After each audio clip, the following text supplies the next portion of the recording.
রোববার সকালে ফ্যামিলি কার্ডের তথ্য সংগ্রহ অগ্রগতি দেখতে রাজধানীর করাইল বস্তিতে আসেন সমাজ কল্যাণ এবং মহিলা ও শিশু বিষয়ক মন্ত্রী অধ্যাপক ডাক্তার এজেডএম জাহিদ হোসেন। এ সময় তিনি বলেন, এবছর জুলাইয়ে ব্যাপক হারে শুরু হবে ফ্যামিলি কার্ডের কার্যক্রম। শহর থেকে প্রত্যন্ত অঞ্চলের মানুষ ফ্যামিলি কার্ড পাবেন।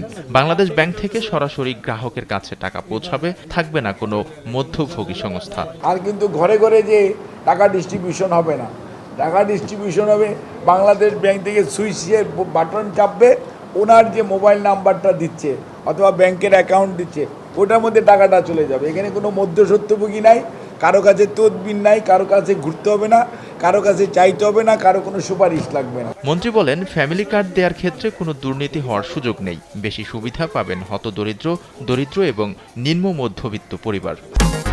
প্রাণ লাচ্ছি, খুব খাচ্ছি, আরাম পাচ্ছি।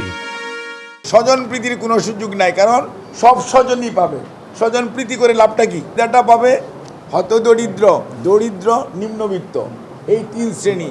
এদিন করাইল বস্তি পরিদর্শন করতে আসেন স্থানীয় সরকার প্রতিমন্ত্রী মীর শাহে আলম ও ঢাকা উত্তর সিটি কর্পোরেশনের প্রশাসক মোহাম্মদ শফিকুল ইসলাম খান মিল্টন।